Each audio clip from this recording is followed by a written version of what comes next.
Hey, what is going on, guys, and welcome to another GamesCast. This time we're going to go with something a little bit different for this week. This one is going to go over game DLCs, because most games from now on are going to bring out free DLCs for every single game. And if games don't really go ahead and do this, I would say that it's not really good for their company itself. But the question for this week is, do you think all games now should get free DLCs? It doesn't really matter because it's something that is really important to games now, I would say, especially in terms of Call of Duty and Battlefield and, well, most first-person shooter games. They should all have free DLC, only because the price ranges now don't really make any sense anymore, because every single game now is becoming like a $60 game or like a £50 game, and you're getting hardly anything in the game. And free DLC actually came out for most free-to-plays sometimes, and then they came out on Halo 5 for XboxOne, where every single DLC was free, and they said that that'll come out every single time. So that's amazing for that. It came out for the full year for free DLC for Halo 5, and then you could get free packs for doing stuff, and it allows you to actually play the game and just be able to do everything for free. And then the same thing happens Payday 2.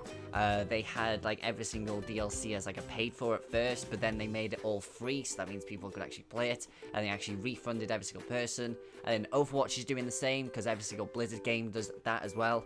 So it kind of reflects on making the game better by making every single DLC free, so that means it allows players to actually play the game, actually play it.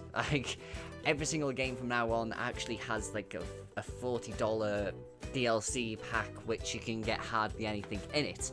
And at the same time, The Division did that as well, where you could have the Season Pass, and so far the Season Pass has gotten you fuck all. I would say it gave you nothing. It's given you no DLCs, it's given you all material drops and stuff like that. It gives you free material drops every single month, which you can easily get in a week. There's no point in having them. And then it just gives you exclusive clothes, which it doesn't really matter because you're just going to die in it anyway, so it really doesn't matter about that. And then, it's just makes you play it a little bit more. And then if they have an always updating game, you have to expect to have a free DLC. And games that don't have free DLCs, they go off the radar a little bit. People don't want to play it, even if they don't have free DLCs. I think with the Battlefield 1, as well, they're supposed to be having a free DLC type thing with that. So that means it adds in a little bit more battlegrounds and stuff like that. So hopefully they have that, because so far they haven't announced anything for premium stuff. But with Call of Duty, I'm not quite sure if they're doing a season pass for that just yet. If they do, then they've made the biggest mistake in their entire lives. I know that, yes, pretty much Call of Duty have made it their season pass is Modern Warfare 1 Remastered, and that's kind of stupid, really, because just pretty much people don't want Infinite Warfare, they only want Modern Warfare. So pretty much everybody's paying $80 for Modern Warfare, which is a rip-off pretty much. Nobody wants to play Infinite Warfare, really. But then you get to games that go over Titanfall 2. Titanfall 2 is coming out this year, I think it was, sometime in October. So that game is actually going to have free DLC as well.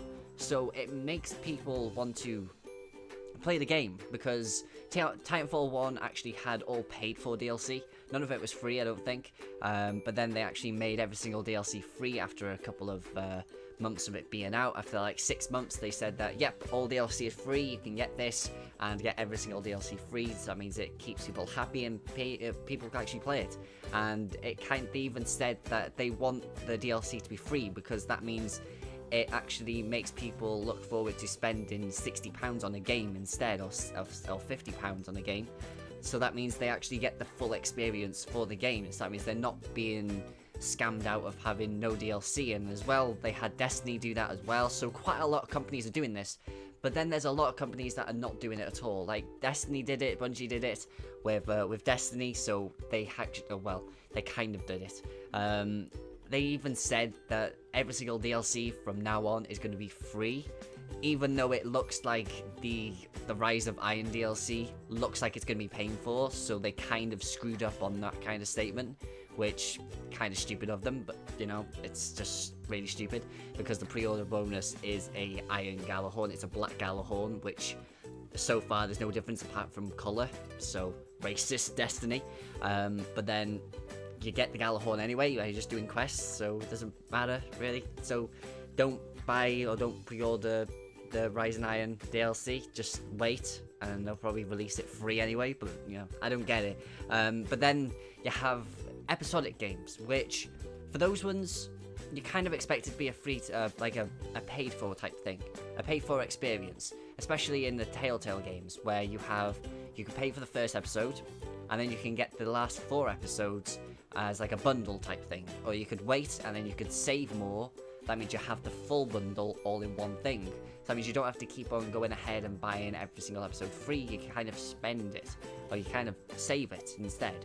So it kind of expecting to have a lot of games have a free-to-play type concept from now on. That's all I'm trying to say, really. That's like not really like a rant. I just seen statements all over the internet, and I thought might as well do that instead of what I was going to have the video as.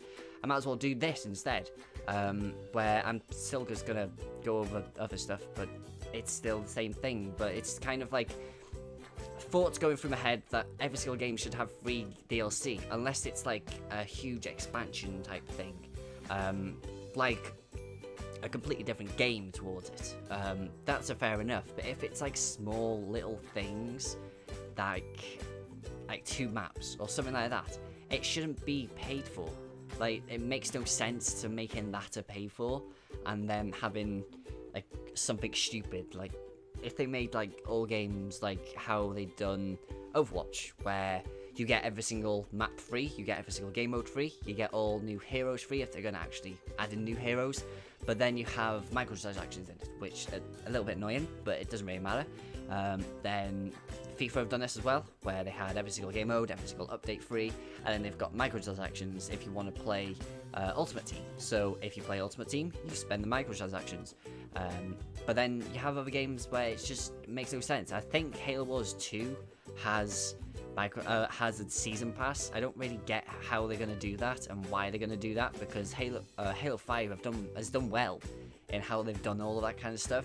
So hopefully they kind of just take away that from the final thing and just have the rest of it. So, hopefully you guys enjoyed this video. Kind of just an overview of free DLC and how it should be done for most games now. But then remember to comment down below for the question for this week. Do you think that all games now should have free DLC, or should there be some sort of paid type thing in the game itself? Remember to comment that down below, and I'll see you in the next video. So peace out.